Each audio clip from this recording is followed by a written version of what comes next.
Welcome to episode 20 of the Cows Report. I'm Will Reese, Cows Director. This episode takes us inside one of the most important and evolving areas in college athletics, revenue generation.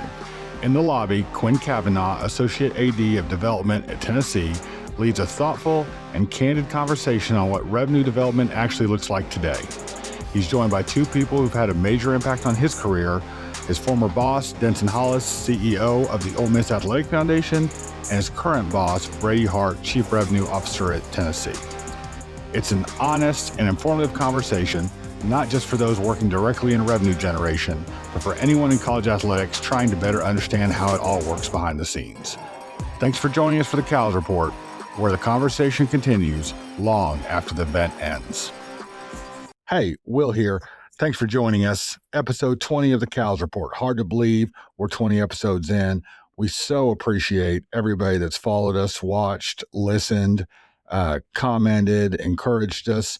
We've had a blast doing this and have a lot of great content, timely content, great leaders in college athletics and beyond coming as we move forward. And we're super excited. Big thanks to Ryan Bradley, everybody that's played a part in making it possible.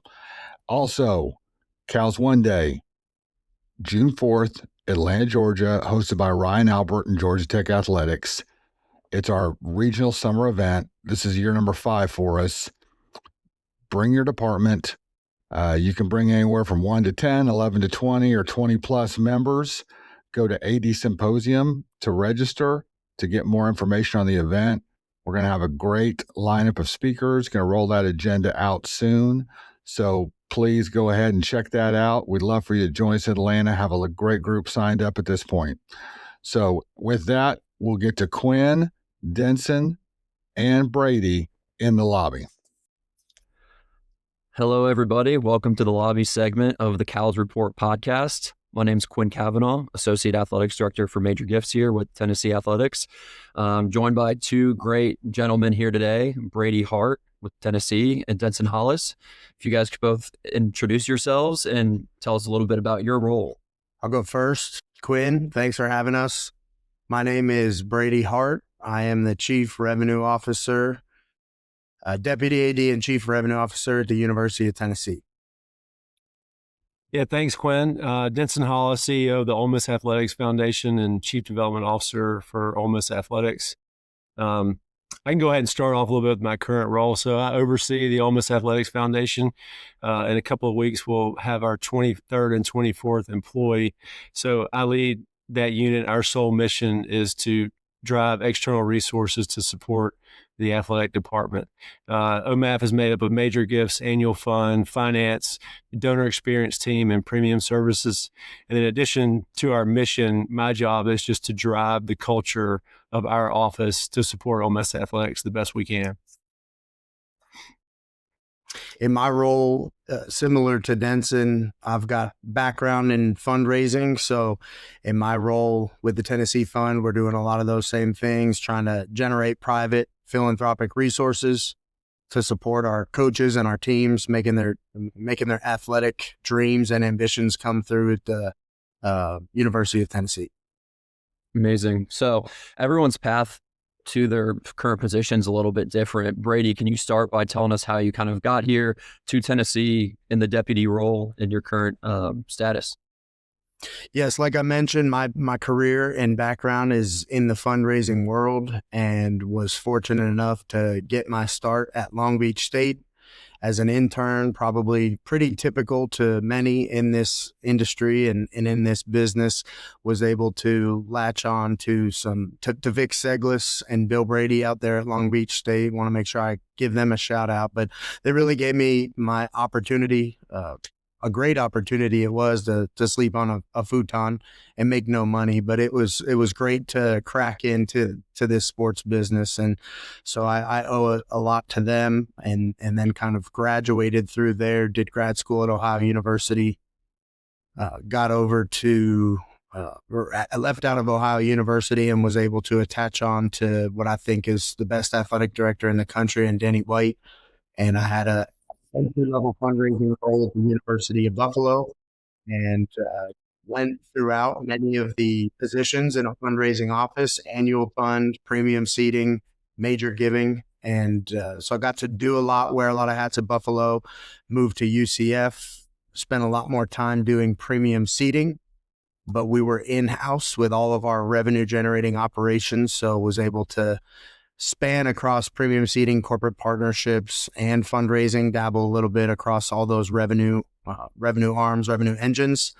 Moved over to Pitt in a major gift role, number 2 in major gifts, leader of the major gift team, and then transitioned over here to the University of Tennessee. Came in as a fundraiser, and we've had a lot of positive attrition in my 5 years here, have had numerous leaders of industry move on to become athletic directors at other institutions. And as such, that's promoted internal positive attrition and positive growth that I've and others, but certainly I have benefited from. And that gets me into my deputy AD role, doing a little bit more across all of our revenue avenues here, not just fundraising, and then the sport administrator for our football program. For the sake of this podcast, I'm probably a good counterbalance to Brady's career path. I grew up an hour from Oxford, went to Ole Miss, graduated in 2002, and identified when I was in college that I wanted to work at Ole Miss, specifically in athletics.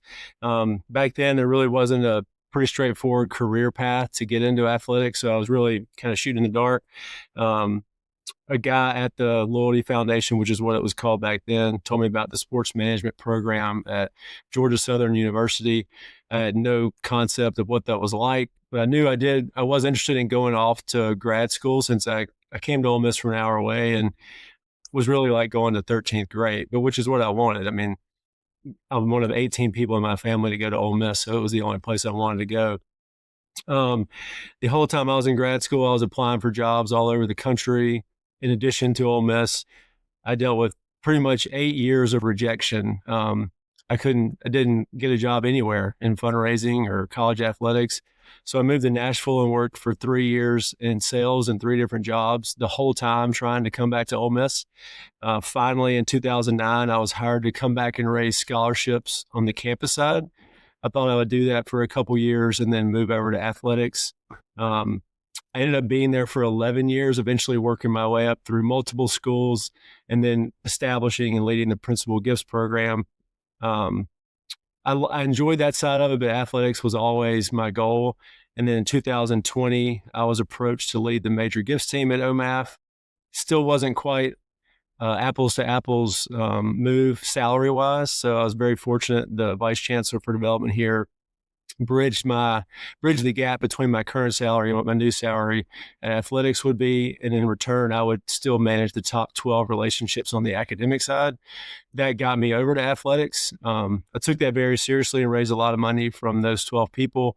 And then in 2022, I was asked to lead the foundation for the Ole Miss Athletics Foundation. So I dropped that part and then have been here ever since. So, I established that goal early in college that I wanted to work for Ole Miss Athletics. And then it took me literally 20 years to get to that goal of leading the Ole Miss Athletics Foundation. So a lot of rejection along the way that I talked to students about a lot, but each rejection helped me get to where I am, and really fortunate to be in the spots where I always wanted to be. Yeah, no, that's awesome. 2 different backgrounds, but you're both very talented, excelling, and have created some great teams around you. So once you've been in these roles for almost 5 years with these teams, how have you built that culture? Where do you kind of take that first step coming into a new place or coming into a new team? So what would you say was kind of the first step in identifying that culture and then building that culture out to have the talented teams that you do have? Yeah, I can go ahead. So when I moved over to athletics, I was not new to Ole Miss, but I was new to athletics, so I had a lot to learn. So the first thing I did was, humble myself a lot and basically acted like a new person. Like I didn't know any of the ropes, which I didn't on the athletic side. I knew the donor relationships, but I think you have to come in and really be truly passionate about helping others succeed. Leading by example. I've always been someone very passionate about getting out and seeing donors and raising money. So I knew if I did that, it would kind of assert myself as someone that can raise money, can adapt to athletics. and then just being present in the office for that team. I've always looked at people on our team as, I want to help you get to where you are. So Chancellor Kayat told me a long time ago, always give someone credit when things go right and shoulder the blame when things go wrong. I've never forgotten that. But all those things together have helped me build the culture that I want to be a part of. And then for OMAF, when we hire new people, the main thing I look for is fit. How do you fit in with our office? How do you fit in with people? And then I want our office to be fun. We work in college athletics. It should be fun. So we expose our staff to a lot of the great things about working in athletics. And then hopefully, in turn, that makes people want to stay here and work here for a long time until Tennessee comes along and pokes your employee and takes me over next. Yes, Denson, I will say you definitely do embody helping those get further in their career. And that's an example with Quinn. I know you were probably one of, if not the most supportive in helping Quinn take that next step in his career, even though he was obviously a superstar employee over there at Ole Miss. So we certainly appreciate that, but that's real life and real live examples of Denson embodying what he's talking about. I took a note when you were talking, something that really resonated with me. When I got here 5 years ago, we have an office of a similar size as Denson, and it was a big role for me. It was my first time leading an office and certainly leading that many people, leading an operation of that magnitude at an institution with so much rich tradition and history and success all over the map, athletically, a great academic institution, great fundraising success, great people that had come before me, people that are in AD chairs all over the country. And so I felt that honestly, early on, I felt that burden, but certainly pressure. And one of the things that was very important to me was to lead by example, to be out, be active. If I wanted the fundraising staff out there setting fundraising records, I wanted their activity to be high. I didn't want to just sit behind the desk with my feet up, collecting gift agreements from the biggest donors of the university that are going to give regardless of who's in my seat. So Denson, that really resonated with me. And I think it did. I've had staff members tell me that resonates when they're seeing you manage the office and in their mind do something that may be a couple years in their future or a couple steps ahead of where they're at, but you're also producing in terms of attainment and gifts closed at a rate that's similar to them, and that's their full-time job. I think it really helped earn credibility and trust and show the staff that I was not in it just for show. I was not in it to just boss people around. I was not in it to be the lazy new guy. I really wanted to be a part of it and energize them, hopefully, with leading by example and my actions. Another thing that happened, that happened here early on, we had a lot of staff turnover. And that a lot of it was organic. That's what happens when you get a new AD. Leadership change is common in our industry. And so everyone who's probably watching this, many of you at least have been a part of staff change, either president, chancellor, board of trustee level, all the way down to athletic director, head coach, etc. Change is constant. Change is a must, says the late great Pat Summitt. So we really embraced that. It gave us an opportunity to build from scratch a new team. And we did take that very seriously. And to echo what Denson said, we followed a pretty direct and strict model of who we wanted to bring onto our team. And really, we do work in college athletics. It's not surgery. It's not advanced medicine. It's not highly technical. It is athletics after all. And so that's how we go about hiring. We are very intentional about proactively recruiting. So we don't just source applications in the applicant pool. We go out and we proactively recruit the type of people we think we want onto our team and into our pools. And really we tell them that we can teach you and give you the concepts of what we're trying to do, the X's and O's, but we really just want problem solvers. We call it professional problem solvers.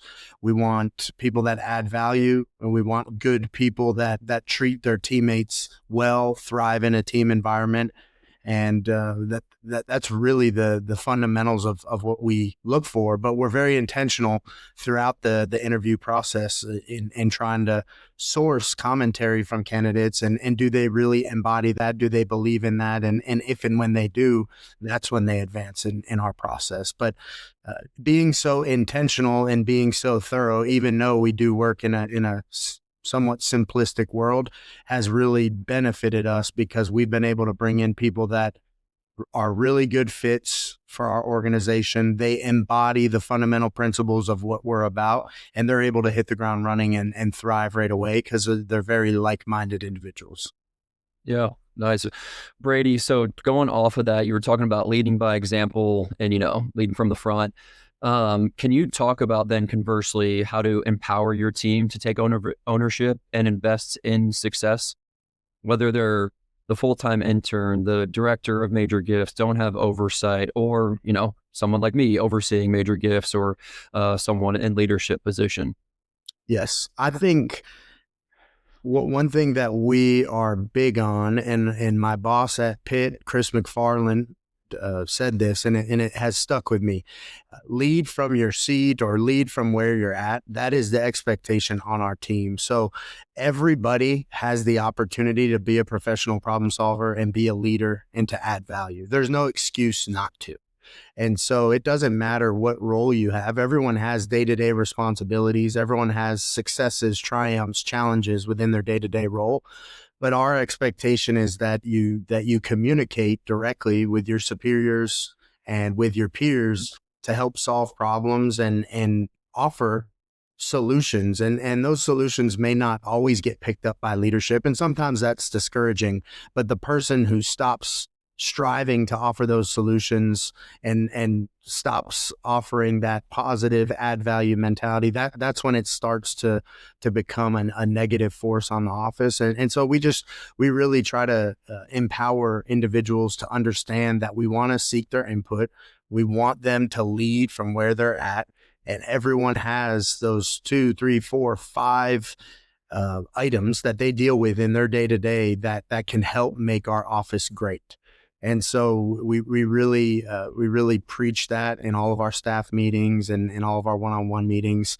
The other thing that we really talk about is how every single person, every action is a representative of our entire office.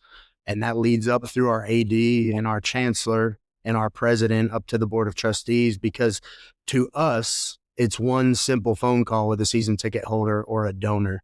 And we have, in some instances, employees have 50 or 100 of those a day, and they become monotonous and annoying. And sometimes people are complaining. They're not always positive, but that may be the only interaction that the person on the other end of that phone has with the University of Tennessee or the athletics department. So we really want people to understand that we're here to try to offer problems, or solutions to problems. We're here to represent the university, the institution, and the athletics department, our student athletes and our coaches. And we want to make sure that we do that, knowing that although it is uniform to us and it's just kind of the way of doing business on any given day, it might be the only interaction that person has with the institution for a long time. Yeah. Yeah. Please add to that. This is a good question. Since you've worked with both of us, I'm pretty anti-hierarchy. I don't view myself as bigger or more important than anyone in our office. I'm not saying anybody does, but that's kind of how I'm wired. So one of the things for me when I kept moving up in leadership as a fundraiser, especially, is like, I was so competitive about raising more money than everyone. It's all I thought about was literally just crushing the competition in the office, raising the most money. I had to teach myself how to not be as concerned with that and to be more concerned with the overall success of our office. And then what that allowed me to do is allow others to experience the success fundraising and enjoying that as much as me. And so, for example, my portfolio is less than 10 donors. I want kind of our senior fundraisers to work with our biggest donors. I'm obviously involved, but I want them getting experience talking to the biggest donors we have, which sometimes have the most maintenance or whatever you want to call it attached to it. But it's twofold. One, it gives them more experience, but it also allows that person to have another contact where I don't have to do everything. But I wrote down some notes while Brady was talking, like as far as like empowering them to take ownership. Information is key, like telling them critical information from the department allows them to feel empowered and to be in the know, access to higher level meetings when it's appropriate, exposure to the coaches and programs, student athletes, traveling with the teams to see what that's like. Because OMAF is literally not on campus right now. We just moved to a new office, so we have to work a little extra harder. We don't get a lot of the kind of organic hallway exposure to the department because we're not in the department. So I try to be very intentional about getting our staff around the department where they can. And then recognizing them for success. I mean, we're in an industry where you don't eat what you kill. And I think the outside world looks at that as crazy. Like you raise all this money, you don't have commissions. So I try to find ways to celebrate them without like a financial commission, if that makes any sense. So an example would be putting them on a trip with a team or creating a special trip for a donor that allows them to be around a bigger group of donors. So just finding these ways, because we have all these tools in athletics for these really cool events and access, pushing them up into those environments so they get exposed to that, which is, it also doubles as a reward. And, we've had a lot of success with that, but to me, it's all about exposing them to as much as possible. Like, where can we get them involved in the department so they can learn more? And, every meeting is not appropriate for that, but some are. But I try to share everything I can with them. We don't really have a lot of secrets. And there's nothing that they're really not allowed to be in. So I just try to be intentional about finding those opportunities. Yeah. I think you bring up a good point. We do that. We're intentional about the information share too, because oftentimes when you're part of a team that has 20, 30, 40 people, you're entry level, you're trying to find your way in the business and you think, well, I'm just told what to do. And Mm-hmm. A lot of people understand how, and it's easy to teach someone how. We really try to emphasize on everybody understanding why. And that's, Denson, what you're talking about. Why did it come down from the university or the athletic director as to this price point for this ticket, or why did we make this decision? Because those are the people talking to volumes of people on the front line, and they've got more than 10 people in their portfolio. So we try to make sure that we're intentional about information sharing, FAQs, live action items that they're going to get asked on the phone and at donor events, and making sure they understand not only how to respond, but why. What was the philosophical why where appropriate from the department. Yeah. And then kind of as we shift into culture and what you guys have built at both schools, that ultimately drives performance, right? So what takes that good fundraiser and looking to then become the elite fundraiser? What are a couple of skill sets that you think make that good fundraiser become that elite fundraiser? Sure. I love this question. And because I think when, like, especially with interviewing, you ask, what makes a good fundraiser? You hear people skills and extroverted personality and all that. To me, the superpower, it's kind of how I'm wired, but to me, I think someone that is thoughtful in how they approach donors, I think thoughtfulness is the superpower to what we do. And what I mean by that is getting beyond the surface level relationship with a donor where it's just small talk and this is what we're doing, this is what you're interested in, like really digging into that person and what makes them tick. When I was starting out, my contact reports used to be extremely long. I would write down everything from where they vacation to what their dogs' names are to what their kids like. And then I would go back to these meetings and of course I would read them. And I'm not the smartest person in the world by any means, but I do have a pretty good memory. I would go back and read them. I would bring these things up and you could just see people like, gosh, how do you remember that? Like, how was your cruise to Paris last year? They'd be like, how do you remember that? Or whatever it was. But to me, that brings the guard down. Then you're talking to them as a person. You're not talking to them as a client or a customer. And And I do. I am passionate about human relationships. That's one of the things that makes me tick. So I enjoy those nuances or whatever the word is for getting to know people because I am generally curious. I ask a lot of questions, probably drive people crazy sometimes asking questions. But to me, when you thoughtfully approach them as a person and not a donor, that's when it really starts to click because these people become your friends. You work with them for 10, 15 years. You know everything about them. They know everything about you. Then when it gets down to, is it hard to ask people for money? Not at all. Like, these people so well, it almost becomes a conversation. It could be something they told you years ago they were interested in, or something that you picked up on that they never would have told you about. That helped me a lot. Like that's just how my brain operates. So when people do bring that up, I think that is a skill of an elite fundraiser. Yes, I'm going to echo curiosity. I mean, that's something that pops into my mind. I think when I think of my own fundraising career, I am genuinely curious. And we work in such a cool industry where we get to ask wealthy people for philanthropic support for sports. And in doing so, the reason we do that is because they all have that wealth and that capacity to make those donations to each of our programs. But the intentional curiosity, the thoughtful curiosity about how they made their way in life and how they made their money and why they want to give it back. I think being organic in that curiosity is very helpful. You mentioned the word thoughtful. I think I think of follow through when you're working with a donor. That they tend to rely on you. They become either strong business acquaintances or friends, as Denson said. They rely on you, and so if you're unable to follow through on things you've told them that you would do, or things you said you would help them with, they lose that trust, and it's all about gaining the trust. And so one other item that comes to my mind that I think I've gotten better at or more intentional over the years, we can't always say yes. And if you do always say yes, you're inevitably going to wind up in a sticky situation. So in my first year in fundraising, someone told me one of the best skills they found in fundraising was the ability to say no to big donors without making it feel like you're saying no.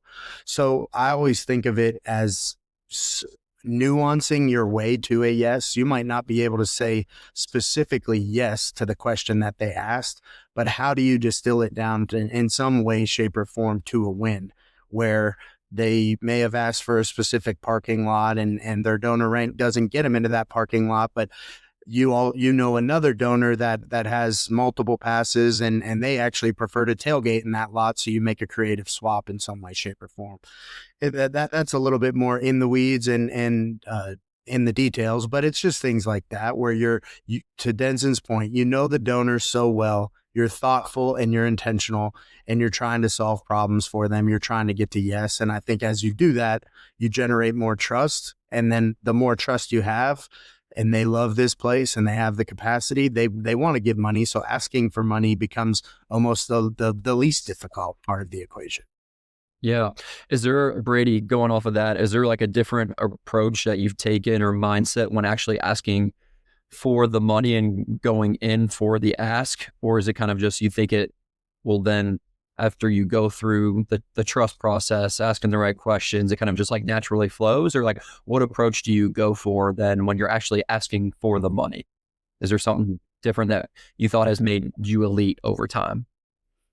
I think I'm a slow, methodical fundraiser, and it's for all the reasons that I just spoke upon. I really like it to be a true relationship. I'm asking those questions. I'm trying to find out what's right. I'm not trying to just put some numbers up on the scoreboard quick and get a quick win that isn't sustainable. So my approach to fundraising is slow and methodical, somewhat of a long game. But I think in doing so, you walk hand in hand with the donor, and they're basically giving you the answers to the test as you go. And I think at the end of the day, in our business, yes, you have to be able to make the ask for the business, ask for the gift, et cetera. That's sales 101. But I think there's no one specific way to do it, number one. Number two, I think every donor is truly different and unique. And so a customized approach, especially for a lot of the gifts that the levels we're asking for, it's not a one size fits all approach. But I think being all of the traits and techniques that both Denson and I talked about, I think are keys to solving this equation. And for me personally, I know that there's two schools of thought. Every visit you're making an ask and you're moving people through the donor pipeline and moving the ball down the field, so to speak. But for me, it's much more organic and free flowing and methodical, which leads to a little bit of a slower process. But once that snowball gets rolling downhill, it goes pretty fast. Denson, do you have anything to add to that? Yeah, I think I agree with what he's saying. I think we operate, I don't want to sound the right way. We operate fast, but I think of fast as compared to when I was on campus. Like, we don't do a lot of big written proposals, these big, 10-page documents. Sometimes it calls for that. Our athletics has the ability to be faster because there can be a transactional side to it with point ranking and stuff like that. I would never in a million years, I think the cardinal sin of fundraising is pushing your agenda on someone else's money. Like, they're going to give to what they want to give to. If I met with a donor right now and they told me they wanted to support English, I would talk to them about English and I would send them to the campus side. If you do that, you don't care about the person, in my opinion. But I'm the same way. I guess just because I've been here so long, I think of it as it's definitely slow because I've known these people, so the relationship's there. But athletics does sometimes accelerate the conversation. So that when I say we're fast, I think we're fast compared to campus. We're not asking donors for gifts on every meeting. This playoff run was really interesting. From December 1st to January 15th, we had 112 Alt Society commitments. And that sounds like we were asking everybody for a gift on our visit. But what it was they were wanting to be a part of what we were doing at all these games, the home playoff game, New Orleans, and Scottsdale. They were like, hey, I got to join Ball Site. I want to be at that event. I got to be at this event. I got to be at this game. I got to get on this pregame. So that's where the fast side comes in from us. I totally agree with what Brady's saying, especially on the follow-through. It is by far the most critical part to the development, to the relationship, because if you don't do what you're going to say, they're going to move on to something else or someone else. And it's an easy thing to lose track of because everybody's so busy and you have so many people you're juggling. It can be hard to do what you're saying, but that's why I'm a big list maker and I use that list all the time. All right. Denson, can you kick us off for this next one? So what's one approach or mindset shift that made you an elite fundraiser? So when I was starting out in fundraising, I was trying to see as many people as possible. I would send out 1 million emails and go to a city and see 10 people or 12 people. Just take Atlanta, for example. And then as I got into my career, I started realizing that I would go to Atlanta and I would see 8 or 9 people, but 3 of them were really good prospects and the other 6 were exploratory or discovery. And as I built my fundraising career and got a little bit more experience, I started looking at my portfolio on a map instead of paper. And I've always liked to drive, so that was never a problem. So I started looking at it, I was like, okay, well, I've got these 2 people in Chattanooga and these 3 people in Charlotte and these 3 people in Atlanta. And I would just get in the car and I would go see the 8 best people. So we are big believers in travel here. We want our fundraisers on the road all the time. If you have a prospect and you can justify going there, I want you to go there. So a really specific example about a donor that I worked with, I've closed a major gift in Alaska, Idaho, California, and on the surface, that sounds stupid. Like, why would you go to Alaska? Well, it's really not that stupid if you think about it. We have people on the West Coast, Oregon, Washington, California. Well, once you're out there seeing them, a flight from San Francisco to Alaska may be only $100. This person specifically had reached out about making a gift, so I knew I was going to close the gift. But does it make sense for them to go to Mississippi to Alaska? No. But if you're out there already and it's just $100 to fly to Alaska and $85 to stay in the hotel. It made perfect sense to me. I built up the credibility to make that trip. Now, Alaska is the farthest extreme, but in the southern footprint, that's what I started doing. I would take my portfolio, I'd put it on a document, and it was put in little regions like Birmingham, Atlanta, Charlotte, Chattanooga, Dallas, Houston, Austin. And so when I went to Texas, I would fly into Dallas and I'd fly out of Houston. I never flew out of the same airport because I'm like, I got a car already. I can drive 3 hours, see the right people. And these big gifts just started coming all the time. And again, I wasn't brand new. So the new people that we're about to hire, we want them to go see as many people as possible. But for me, that is when it clicked for me. I'm like, okay, I'm looking at my prospects different. I'm maximizing my travel expenses because it's not that much extra when you're there. So it's I mean, you've worked with me, so you've seen my maps and the trips that I plan. And I think we need to do a presentation for the Cals Report just on your PowerPoint for travel presentation because it's impressive.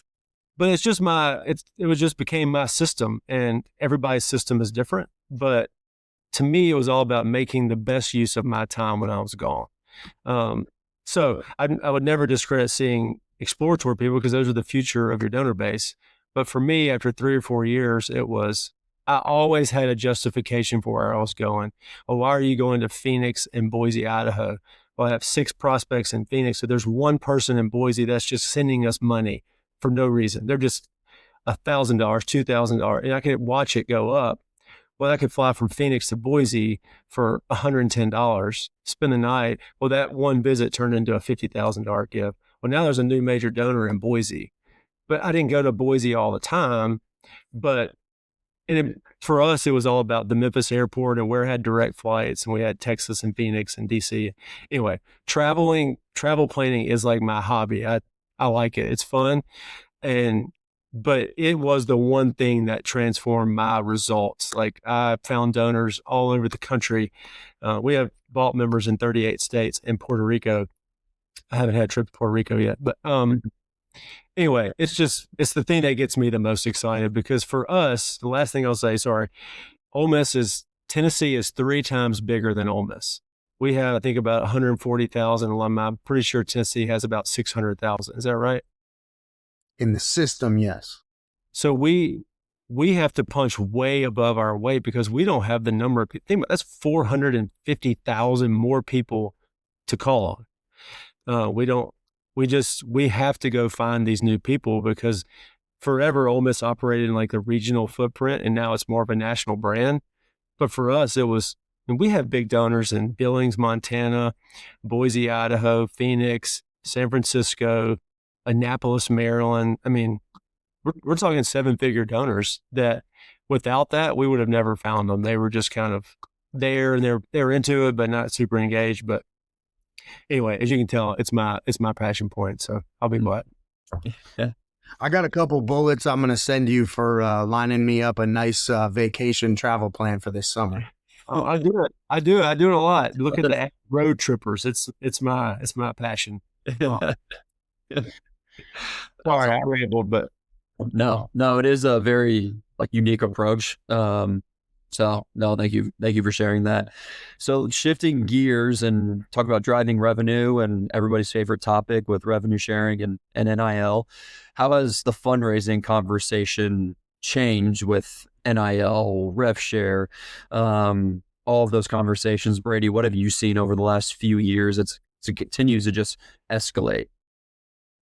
Yeah, I think the change is mostly due to the rules. Since 2021 until present, the rules around the NIL and the who and the how and the what have changed, continue to change, and they morph all the time. So I think it's about constant communication and open communication. Most importantly, or very importantly, alignment of messaging, discipline of messaging.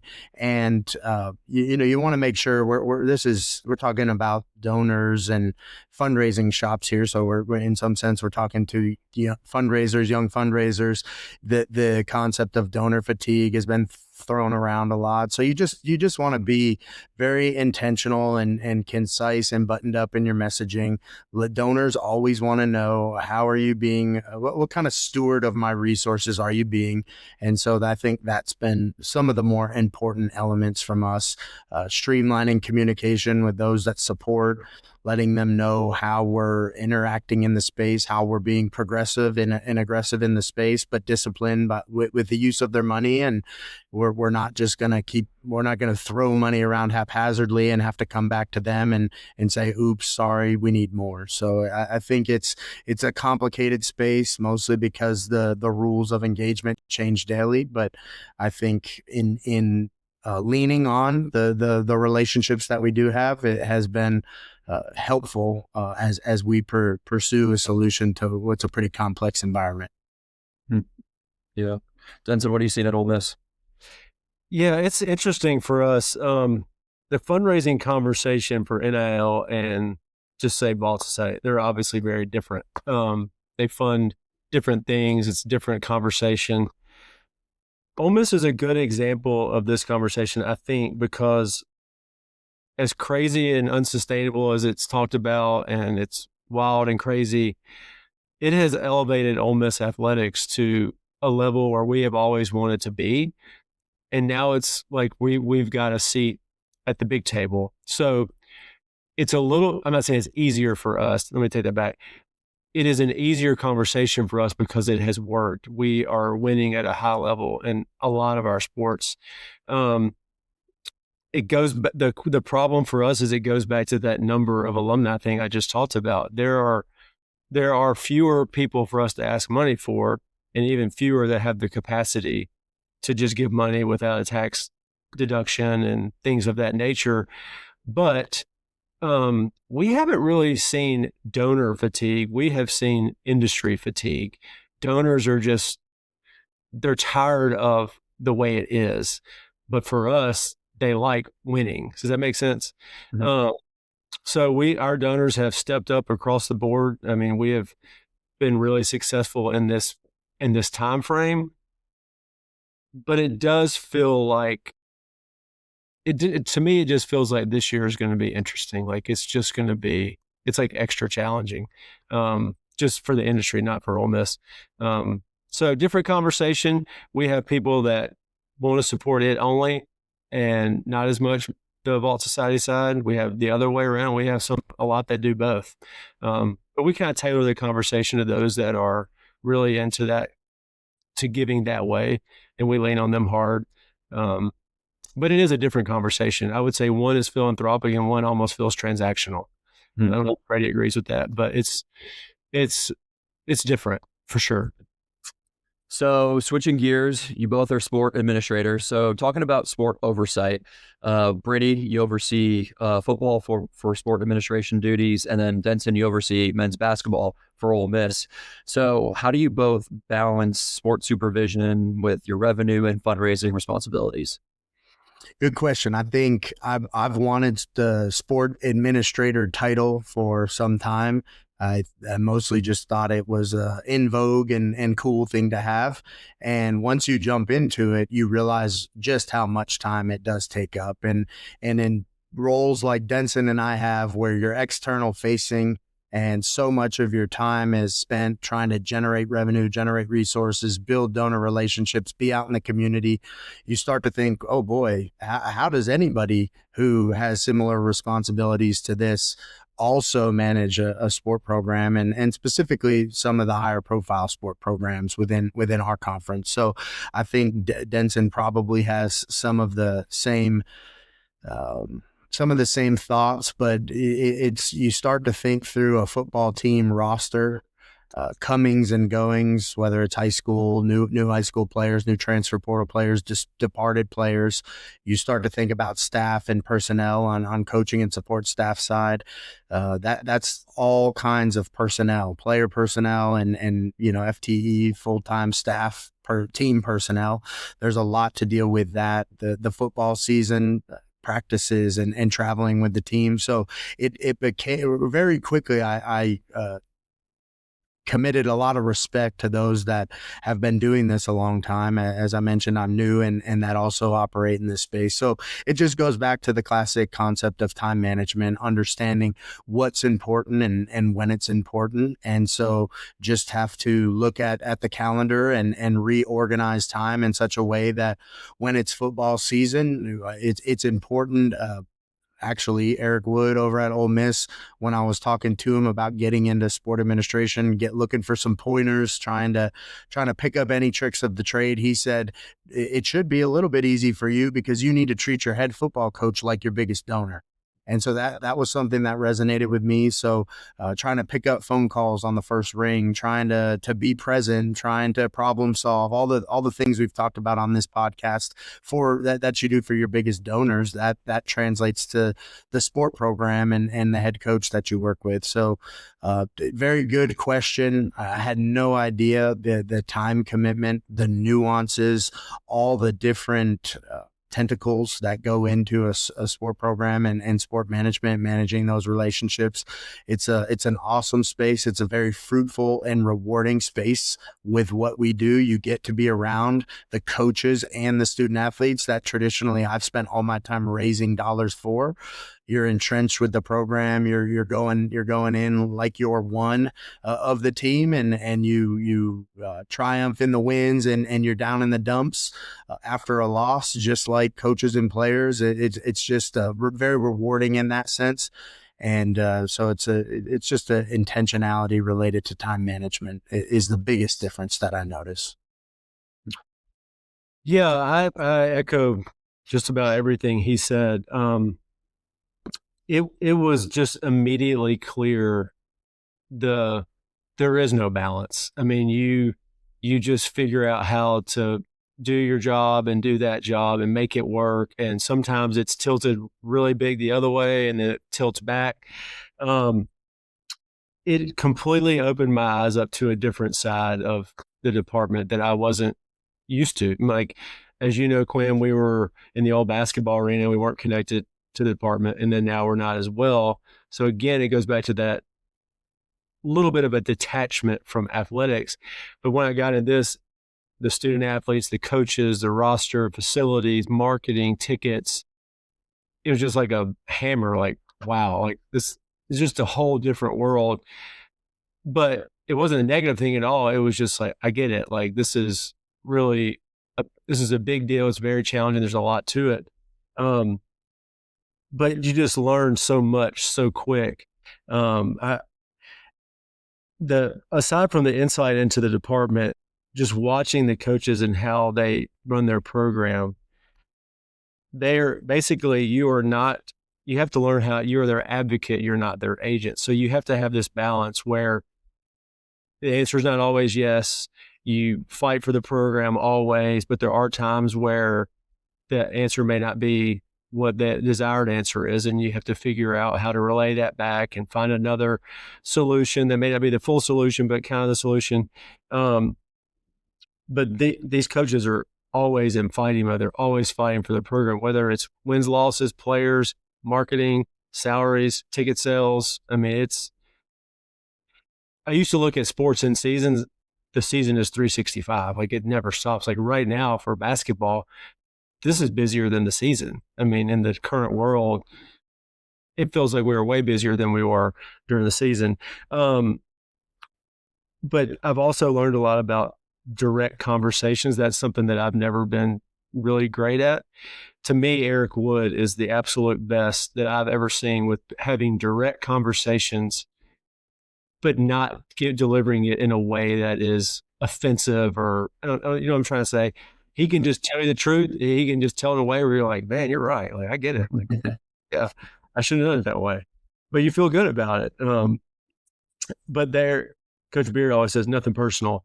He would just deliver the news as it is. And so I don't know if I answered your question, but I have found it hard at times because when you're in the program for fundraisers, when we're out traveling, if you're not constantly telling them what you're doing, they just think you're not around. They're like, I hadn't seen you. Where you been? And like, so always stay in touch with the people in the program to know, hey, I have to go to Cincinnati this week to fundraise, but I'm still here. I'm not gone. So and I'm still learning. I'm brand new. I guess I just completed my second year with men's basketball. But it's a beast. It is a beast. And I do not want this to come across the wrong way at all. But I think that our jobs, I would argue they are the hardest jobs to have and do this, just because of the time and being gone and all the people that we juggle. I mean, fundraisers know you're juggling 150 or 200 people or your entire donor base. And our job is to make every one of them feel special. So sometimes you just get pulled in different directions and always trying to keep in touch. But it is incredibly rewarding. And last year when we went to the Sweet 16, it was as good as I've ever felt in my career. Like, I felt a part of the team, not just like the old department team. I felt like the actual team. And as Brady said, that's as good as it gets. I mean, that's pretty awesome. Yeah. I think it kind of leads into the next question with how has the role kind of changed you as a leader? So whether that's, you're on the road with basketball and then you have to lean on other people in your department, when you're on the road a ton during the season, how do you lean on those fundraisers in the department to be like, okay, kind of lead from where you're at type of thing, or just other kind of tidbits in general? Like, how has that changed you as a leader? And then also, what have coaches kind of taught you while you've been in this role? You have to delegate. I mean, you don't have a choice. You have to delegate. And that's not something that has always been easy for me, not in an ego way, but just like a control way. Like, some things I just don't have a easy time letting go of. But that goes back to like building your office culture and giving them more opportunities. You have to. You can't do it all, and you have to turn some of that over. I touched on a little bit about, the direct conversations and the bigger picture items that come along with the big sports and just everything that goes with it. But really being more intentional with your time too. Like, you can't waste any minutes just because there are none to waste. And not saying I'm the busiest person in the world, but it goes back to making everybody feel like they're getting adequate attention is tough. When, like, this week I was gone for 3 days traveling. It makes me feel a little paranoid inside. Like, I haven't been around for 3 days. Like, I need to check in, make sure they know that I'm still checking in. And the coaches look at the sport admin. I forgot. They look at the sport admin as the person. Like, you are over everything. So if they're frustrated about marketing, you're going to talk to you. And they may talk to those people, but you're the sport admin. So really working within the department too, and all the other leaders in the department on their areas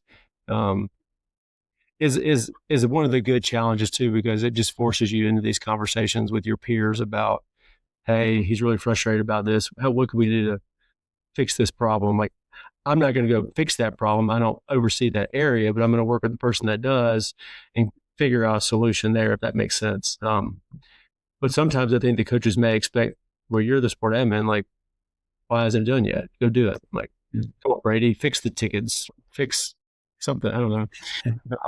I agree with a lot of that. Delegate, I wrote down when you were talking, delegate, empower, not micromanage. And I think both of us have already touched on this. And in terms of how you hire, how you build a team, how you build a culture, I think both of us have extreme confidence that if we're out, whether we're traveling out fundraising, whether we're traveling out with a team, we have extreme confidence that the team behind us will execute to perfection and that day to day. That's the team. That's the way we've built it, and that's their opportunity to shine. And I know our team has really thrived with that environment, and that gives me every single day. That gives me more confidence with Matt Comer leading the day to day. It gives me more confidence to spend more time and to Denson's point, be visible. The best athlete ability is availability. The best sport admin ability is visibility. And that's what they're talking about. I think Eric Wood probably told me that one too. But the head coaches and the sport program, they want to know that you're in the trenches with them. They want to know that you're fighting for them. And we've touched a lot on how you build relationships with donors and how you develop trust with donors. It's truly like that with a head coach. If you can deliver, if you can be thoughtful, find out what's important to your head coach, what matters to them, and then try to be fanatical around delivering on what matters. Don't major in the minors and worry about things that don't matter. Be smart, be intelligent, and be focused on what matters to your head coach. Who are the people in his inner circle? What matters to them? Rally behind all of that, and then just try to be visible, communicate, and deliver wins. I think I love what you said, Denson, on navigating it internally. I think that's something I never spent a lot of time talking with those that deal with scholarships and scholarship counting, those that deal with eligibility, those that deal with recruiting rules and regulations and compliance, never as much as I have right now, but those internal relationships and understanding how to navigate that when paired with what matters to your head coach obviously puts you in a really good spot to deliver results that make you look good and make the coach, the head coach and his support staff and the entire program feel good about, having you as their representative in the larger athletic department. Eric tells all the time, visibility is the main thing. Because even if you go by practice for 20 minutes, 10 minutes, just be in the building and you may run in and hop out. But he's like, they may not even talk to you, but I promise you, they will know you're there. And he's right. Yeah. Eric has a lot of great sport admin insight. So all of this is happening in a pretty unpredictable landscape. I think we can all admit that. How do you operate when everything is constantly changing and it doesn't seem like, there's a clear roadmap on all of this? How do you operate, lead, take charge and all of that? Brady?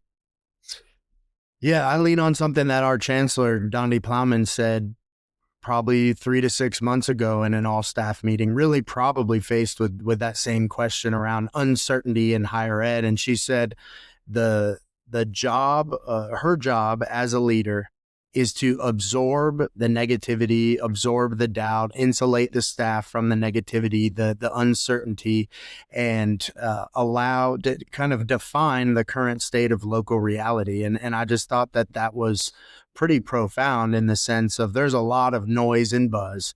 And as a leader, you have a chance to gobble up that and really absorb that and take it away or move it away from the staff that you're asking to go out and win on a day-to-day with whatever they're tasked with. So I definitely think really defining reality for the staff, being clear in expectations and what you're truly asking staff to do. What are the deliverables? What are the timelines?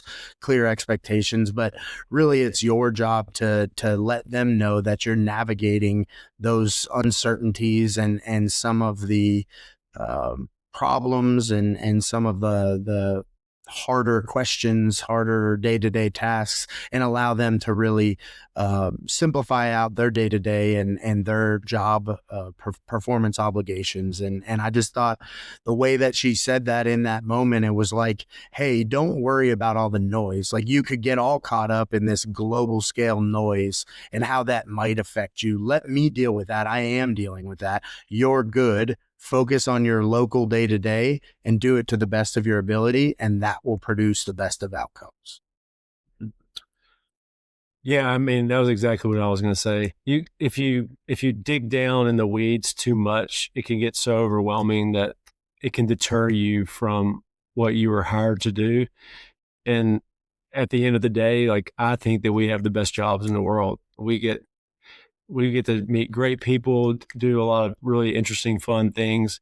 We had 2 entry-level fundraiser positions open right now. In 1 week, we had 136 people apply. So I try to remind people all the time, you can follow Ross Dellinger and you can follow stuff, and some of it is just so overwhelming that it can frustrate you. But at the end of the day, we're still hired to go out and raise money and do all this great stuff. And that's what I tend to focus on, because I wanted to do this job really from the time I was in college. So I remind myself all the time, because as frustrating it is, and uncertain and all that. At the end of the day, it's still, I mean, I've never once thought I worked in 18 years. I would do this for free. I love it that much. Don't say that too loud. We'll be shifting some of that money over to NIL before you know it. So parting wisdom, what advice do you both have for young administrators, talking whether it's back 15, 20 years to younger Denson and Brady or in the current landscape? What advice do you both have for the young administrators? I'll go. I touched on pretty much all of this and I wrote it down somewhere, but really thinking back over the course of the 10 plus years that I've been doing this, from then to what I think about now, and specifically as we hire the then Brady, in 2010 or whenever that was, passive networking with people because of your curiosity when you don't need stuff, being a professional problem solver in your job, adding value. Don't bring problems, solve problems. Those are the two really most important thing. And then the continuing education piece, just make sure you understand what's going on in the industry, be cutting edge and be educated as to what is going on in the world, because that ultimately leads back into the other two and can help you advance those priorities. Yeah, I would kind of reiterate what I said a minute ago. Don't get lost in the frustration. These are still the best jobs in the world, and there's a reason that everyone is wanting to join some of these athletic departments and work in college athletics. But the main thing, it's something my brother told me when I was in college, when I figured this out. He was like, "So make whatever you're passionate about, make it your career. And if you do, you'll always enjoy what you do." And I've had jobs before where I didn't like it, and I know what that feels like. I don't ever want to feel like that again. But if you're truly passionate about college athletics, find a way to get in, stick with it. It's worth it. And as much as I knew I wanted to do this, I love it way more than I ever could have imagined. It's given me things and relationships, experiences that I never thought were possible. So stick with it. It's worth it, and it's a lot of fun too.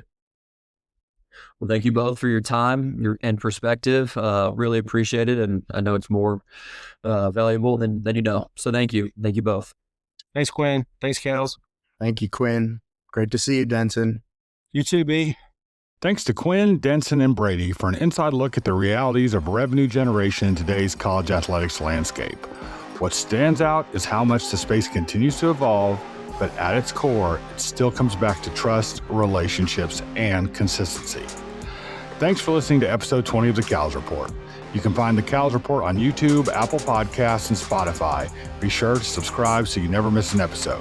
And don't forget to follow us on social media at 80 Symposium on X, at the Cals Report on Instagram and on LinkedIn. You can also visit us anytime at 80symposium.us for event details and more content from across the Cals community. Until next time, stay connected, stay encouraged, and keep leading the way in college athletics.